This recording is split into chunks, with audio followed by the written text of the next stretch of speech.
আসসালামু আলাইকুম।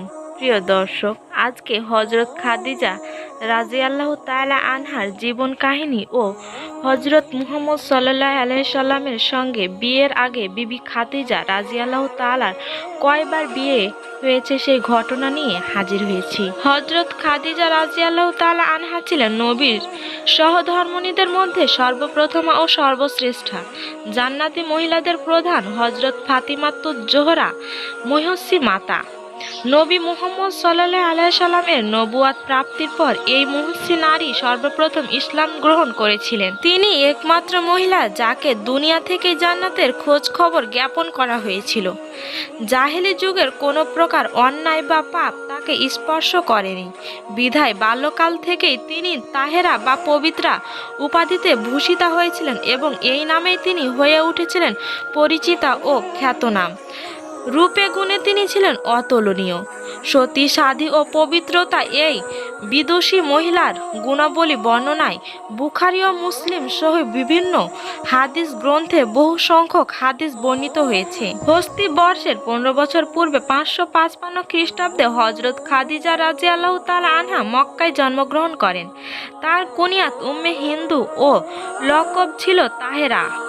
পিতা ছিলেন খুয়াইলিদ বিন আসাদ বিন আব্দুল উজা বিন কুসাই।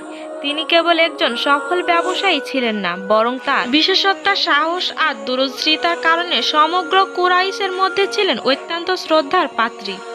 মাতা ফাতিমা বিনতে জায়েদা আমের বিন লুয়াই এর বংশের সাথে সম্পৃক্ত ছিলেন। তার সম্পর্কে বিশেষ কিছু জানা যায় না, তবে তিনি যে বহু গুণ সম্পূর্ণ ছিলেন তা কন্যা খাদিজা রাদিয়াল্লাহু তাআলা আনহা সাধারণ গুণবক্তা থেকে তা অনুমান করা যায়। তৎকালীন প্রতিকূল পরিবেশে লেখাপড়ার কোনো সুযোগ না পেলেও শৈশবকাল থেকে হজরত খাদিজা রাদিয়াল্লাহু তাআলা আনহা বুদ্ধিমতী ছিলেন। এই জন্যই হয়তোবা আরব সমাজে অন্যান্য পরিবারে যখন নারীর স্থান ছিল একেবারেই নিচে, খুয়াইলিদ পরিবারে খাদিজা রাদিয়াল্লাহু তাআলা আনহার স্থান ছিল তখন অনেক উপরে। হজরত মুহাম্মদ সাল্লাল্লাহু আলাইহি সাল্লামের সঙ্গে বিয়ের আগে বিবি খাদিজা রাদিয়াল্লাহু তাআলা আনহার দুইবার বিয়ে সম্পূর্ণ হয়। তার প্রথম স্বামীর নাম ছিল আবু হালাহা হিন্দু বিন নাবাস তামিমি। আবু হালাহার ওরসের তার দুটি পুত্র সন্তান জন্মগ্রহণ করে। প্রথম পুত্রের নাম হালাহা, যিনি জাহেলি যুগের মৃত্যুবরণ করেন। দ্বিতীয় পুত্রের নাম হিন্দ, যিনি সাহাবী হওয়ার সৌভাগ্য অর্জন করেছিলেন বলে কোনো রেওয়াতের পাওয়া যায়। আবু হালাহার ইন্তিকালের পর আতিক বিন আবেদ মাখজুমির সাথে দ্বিতীয়বার তিনি বিবাহে আবদ্ধ হন। কিছুদিনের মধ্যে তার দ্বিতীয় স্বামীও মারা যান আর রেখে যান অগাধ ধন সম্পদ। কিছুদিন তিনি একাই থাকেন। ইতিমধ্যে দেশের অনেক স্থান থেকে তার বিয়ের প্রস্তাব আসে। তিনি সব বিয়েই প্রত্যাখ্যান করে দেন। এর অবস্থায় তিনি কখনো কাবাগৃহে অতিবাহিত করেন, কখনো সমকালীন মহিলাগণদের সাথে বাই করেন, কখনো বা তাদের সাথে তৎকালীন বিধির বিষয়ে আলোচনা করার সময় কাটাতেন। হযরত খাদিজা রাদিয়াল্লাহু তাআলা আনহার পিতার কোনো পুত্র সন্তান না থাকায় হযরত খাদিজা রাদিয়াল্লাহু তাআলা আনহাকে ব্যবসায়ের সব দায়িত্ব দিয়ে দেন এবং চাচা আমর বিন আসাদের ওপর তার অভিভাবকদের দায়িত্ব অর্পণ করে কিছুদিনের মধ্যেই ইহকাল ত্যাগ করেন। পিতা ও দ্বিতীয় স্বামীর অর্পিত ব্যবসায়িক দায়িত্ব তিনি অত্যন্ত নিষ্ঠভাবে পালন করতে থাকেন। একদিকে সিরিয়া, অন্যদিকে ইয়ামন পর্যন্ত বিস্তারিত বিরাট ব্যবসা পরিচালনার জন্য তার আরব, ইহুদি, খ্রিস্টান সহ বহু কর্মচারী ও গোলাম ছিল। এ সময় তিনি এমন একজন যোগ্য মানুষ খুঁজছিলেন যার হাতে ব্যবসা সকল দায়িত্ব ছেড়ে দিয়ে তিনি নিশ্চিন্ত হতে পারেন। ইবনে ইসহাক হতে বর্ণিত আছে যে যখন বিবি খাদিজা রাদিয়াল্লাহু তাআলা আনহা রাসূলুল্লাহ সাল্লামের সাথে সত্যবাদিতা, উত্তম চরিত্র, সদাচর এবং আমানতদারি সম্পর্ক অবগত হলেন, তখন তিনি হযরত মুহাম্মদ সাল্লাল্লাহু আলাইহি সাল্লামের নিকট এক প্রস্তাব পেশ করলেন যে তিনি তার অর্থ নিয়ে ব্যবসার উদ্দেশ্যে তার দাস মায়সারার সঙ্গে শ্যাম দেশে গমন করতে পারে। তিনি স্বীকৃতিও প্রদান করেন যে অন্যান্য ব্যবসায়িকগণকে যে হারে মুনাফা প্রদান করা হয় তাকে তার চাইতে অধিক মাত্রায় মুনাফা প্রদান করা হবে। হযরত মুহাম্মদ সাল্লাল্লাহু আলাইহি সাল্লাম এই প্রস্তাব গ্রহণ করলেন এবং তার অর্থ সম্পদ নিয়ে দাস মায়সারার সঙ্গে শাম দেশে গমন করলেন।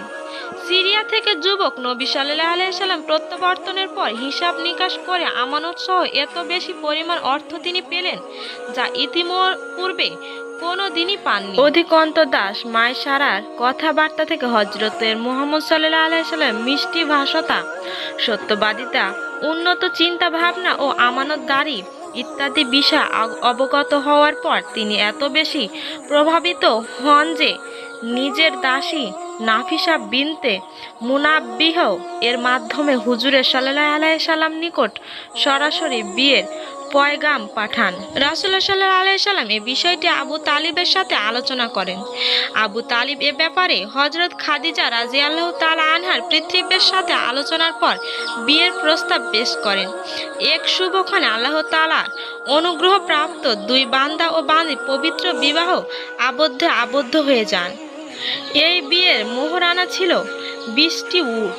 এ সময় বিবি খাদিজা রাদিয়াল্লাহু তাআলা আনহার বয়স ছিল 40 বছর আর রাসূল সাল্লাল্লাহু আলাইহি সাল্লাম বয়স ছিল 25 বছর। খাদিজা রাদিয়াল্লাহু তাআলা আনহার জীবদ্দশায় রাসূল সাল্লাল্লাহু আলাইহি সাল্লাম এর অন্য কোনো মহিলাকে বিবাহ করেননি। রাসূল সাল্লাল্লাহু আলাইহি সাল্লামের সন্তানদের মধ্যে সর্বকনিষ্ঠ ইব্রাহিম ব্যতীত অন্য সকলেই ছিলেন হযরত খাদিজা রাদিয়াল্লাহু তাআলা আনহার গর্ভজাত। নবী দম্পতির প্রথম সন্তান ছিলেন কাসিম, অতঃপর যথাক্রমে জন্মগ্রহণ করেন জয়নব, রুকাইয়া, উম্মে কুলসুম, ফাতিয়া ও আব্দুল্লাহ। দুই পুত্রই শিশুকালে মৃত্যুবরণ করেন, তবে কন্যাদের মধ্যে সকলেই ইসলামের যুগ পেয়েছেন, মুসলমান হয়েছেন এবং মুহাজিরের মর্যাদা লাভ করেছেন। প্রিয় দর্শক, আজকের ঘটনা এই পর্যন্তই। পরবর্তী ঘটনা হযরত মুহাম্মদ সাল্লাল্লাহু আলাইহি সাল্লামের জীবনে হযরত খাদিজা রাদিয়াল্লাহু তাআলা অবদান কতটুকু ছিল এই ঘটনা জানতে হলে অবশ্যই কমেন্টে জানাবেন আর আমার চ্যানেলটি লাইক ও সাবস্ক্রাইব করে পাশে থাকবেন।